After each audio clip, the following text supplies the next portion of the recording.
Bonjour les amis. Eh bien, on est bel et bien dans la saison d'été.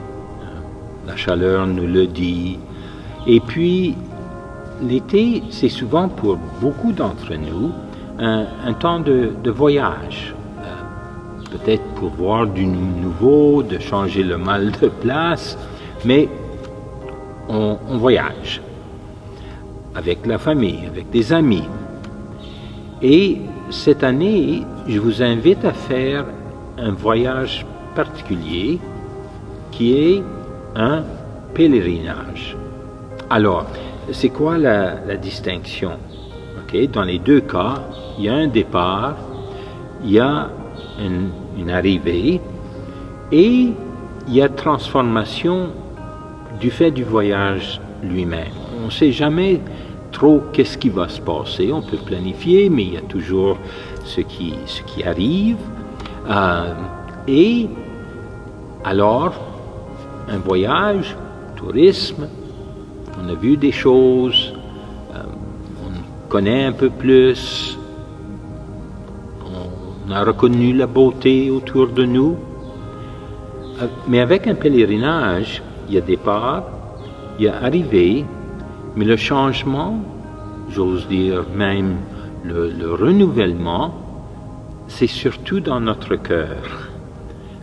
Le pèlerinage a comme but, objectif, vraiment une transformation de notre vie de foi et de notre vie ensemble, de notre vie d'espérance, de notre vie de charité.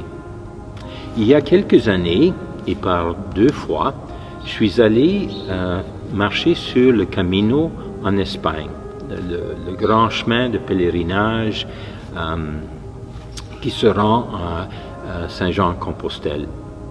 Et les 2 fois, c'était la même chose. La première fois, je suis allé avec un couple, mes meilleurs amis, et l'autre fois, on était de fait 9 personnes dans le groupe. C'est un gros groupe. Et c'est sûr, dans les 2 cas, c'était pour faire de la marche, ça nous fait tous du bien, mais c'était aussi avec un désir, une soif spirituelle de se rapprocher de Dieu, de se rapprocher des autres. Maintenant, c'est sûr, il y avait des jeunes, surtout beaucoup de jeunes européens, qui commençaient, la marche, le Camino, comme marcheurs de piste, n'importe quelle piste, mais qui, à la fin, le finissaient comme pèlerins. Il y avait eu, par les temps de réflexion, par les grands moments de silence, mais aussi par les longues conversations, le plus souvent avec des gens qu'on n'avait jamais rencontrés auparavant et que peut-être on rencontrait uniquement à ce moment-là, ou peut-être qu'on se rencontrerait à la même auberge et autour de la même table.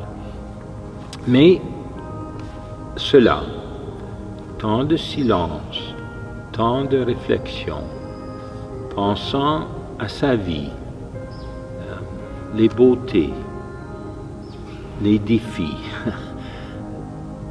les moments et sources de joie,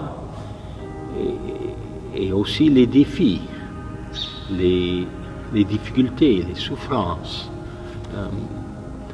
Quand on marche en silence, on a le temps de laisser ces vagues de notre âme venir sur nous. Mais aussi, dans les conversations avec les autres, juste l'amitié qui grandissait, parce que des fois on marchait, on se rencontrait, puis alors on marchait ensemble pour le restant du chemin, ou des fois pour 2-3 jours. Eh bien, amitié et ouverture à l'autre. Le pèlerinage a ça aussi, que à force d'être ensemble, eh bien, on s'ouvre le cœur à l'un l'autre. On noue des relations, même si assez courtes, mais qui nous aident à se rappeler la bonté des relations humaines, la présence de Dieu quand on est ensemble et qu'on partage. Alors je dis tout ça à propos de pèlerinage parce que cette année, c'est l'année jubilée et vous avez peut-être déjà vu chez vous ce livret qui a été préparé par les 3 diocèses ici à Winnipeg, donc l'archidiocèse de Winnipeg, l'éparchie des Ukrainiens catholiques et l'archidiocèse de Saint-Boniface. Et qu'est-ce que c'est? C'est le déploiement de tous les sites qui ont été choisis comme sites particuliers à visiter comme lieu de pèlerinage, comme où on se rend. Et encore, le fait, prière, silence, se rapprocher de Dieu, et aussi, des fois, demande de purification dans notre vie, dans notre âme. Eh bien, il y a des sites dans chacune des 3 diocèses. Et alors, je vous invite à faire pèlerinage. Moi, j'ai été surpris. Année de jubilé, pèlerinage. Et moi, j'ai été franchement surpris du nombre de paroisses, du nombre de doyennés des fois, du nombre de familles qui vont en pèlerinage ensemble. Je pense à Christ the King, qui dans un samedi, un autobus plein, on fait le pèlerinage d'abord ici à la cathédrale de Saint-Boniface, ensuite à l'église Saint-Joseph des Ukrainiens catholiques où il y a le corps, la tombe de l'évêque Vasile, martyr, suite à tout ce qu'il a vécu en Russie, et ensuite à St. Mary's Cathedral. Et ils ont eu toute une journée ensemble, ils ont prié ensemble, ils ont mangé ensemble, ils ont regardé ensemble. Et l'écho que j'ai eu, c'est que les gens avaient trouvé ça vraiment bien, vraiment spirituel. Alors, je vous invite simplement à penser à ça. Faites un pèlerinage, ou faites plusieurs pèlerinages cet été, cette année. Et avec toute cette idée-là,